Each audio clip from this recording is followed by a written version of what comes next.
Shalom.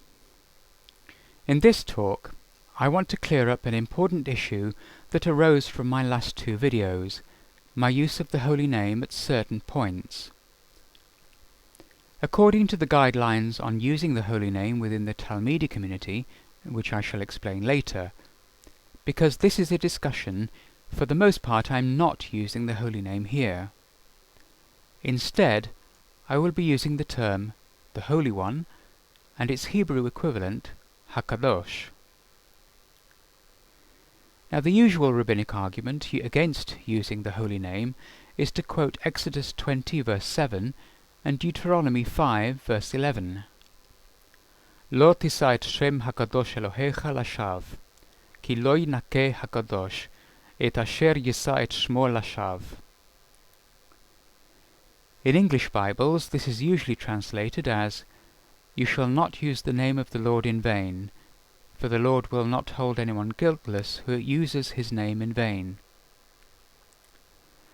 Some Bibles translate lashav as misuse, but this barely covers the whole spectrum of meaning that the Hebrew word has. So let's take a look at what the word really means. The word itself comes from the Hebrew root shin vav aleph, which means to be evil, calamitous, worthless, vain or false. To understand the full spectrum of this Hebrew word, let's take a look at its meaning in other contexts. It has several meanings. It can mean evil, calamitous, destructive, vain, empty, meaningless or false. For the first set of meanings, take a look at Job 15, verse 31. Al ya'amen bashav, nite'ah, ki shav tihyeh timurato. Let him not trust in what is wicked, he is deceived, for destruction will be his reward. Some Bibles translate shav here as worthless or false, but the verses following make it clear that the word makes more sense if it's translated as wicked and destruction. So that's the first aspect of the meaning of the word, evil, calamitous or destructive. Other examples can be found in Isaiah 5:18, Isaiah 30:28, Job 7:3 and Job 11:11. For the second meaning, take a look at Jeremiah 2 verse 30. Lashav hikaiti et benechem, musar lo lakachu. Without result I have punished your sons. They did not respond to corrective discipline. Here it means to no end, or without result, or in vain.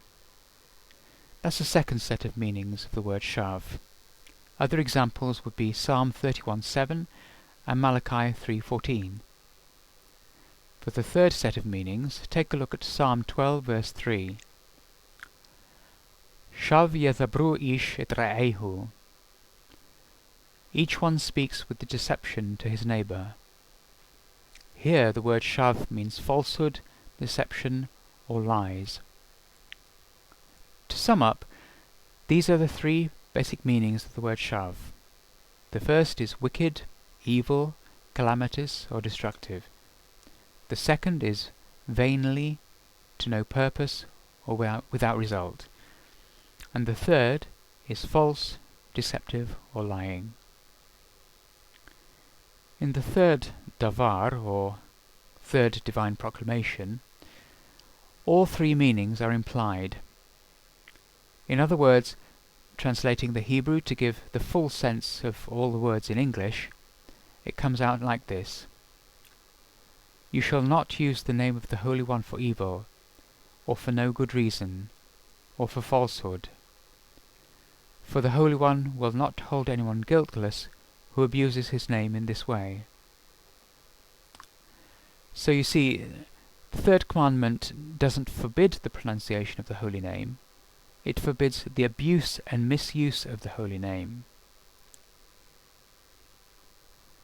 So if we curse others in God's name, or hate others and use God as an excuse, or worse still, kill others in God's name, that is using God's name for evil purposes. If we use bad language and include God's name, or if we casually use God's name in ordinary conversation, or make it so that God's holy name becomes worthless, that is using God's name in vain and to no purpose. Thirdly, if we use God's name to swear false oaths, making others think that we are telling the truth, then that is using God's holy name to deceive and to lie. All these things are forbidden by the third commandment, or more correctly, third proclamation. Another passage that is brought up to justify the blotting out of the holy name is Leviticus 24, verses 10 to 23. Basically, while fighting, an Israelite man calls out the name of God and uses it in a profane curse. In other words, he swears or cusses using God's name. Verse 24:11 literally says, "The son of the Israelite woman called out the name and cursed." Rabbinic commentaries say that the man's punishment was for doing both, for pronouncing the name and for using it to cuss. However, the fault with calling out was the context of calling it out, in anger during a fight. God's name is a holy name. It is not to be used casually, or in bad language, or in anger. It is only to be used when speaking of God's greatness, holiness, and power. It is to be used in prayer, or when calling out for God's help. In Joel 2:32, the prophet says, "And everyone who calls on the name of Yahweh will be saved." Using God's name to bless someone is truly a blessing. Exodus 20:24 says, "Wherever I cause my name to be honored, I will come to you and bless you." Furthermore, God said that his name was to be remembered forever. In Exodus 3:15 it says, "This is my name forever, the name by which I am to be remembered from generation to generation." The rabbinic ban on pronouncing the holy name has had the effect of causing people to forget the holy name. It is in fact blotting out the holy name.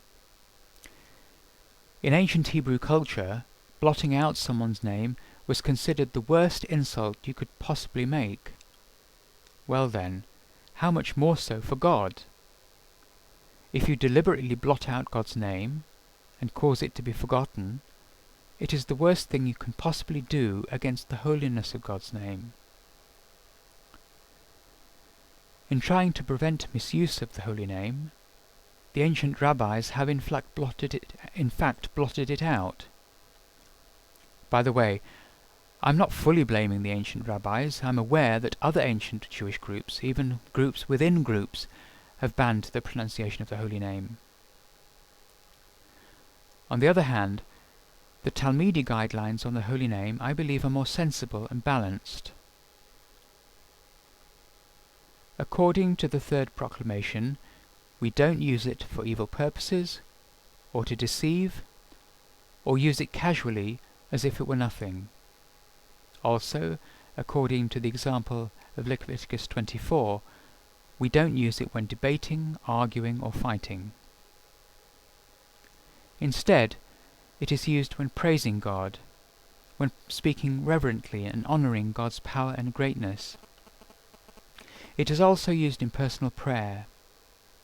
In this way, its holiness is maintained, so that when we do use it, it is linked in our minds not with anger or hatred, but with God's living glory and goodness.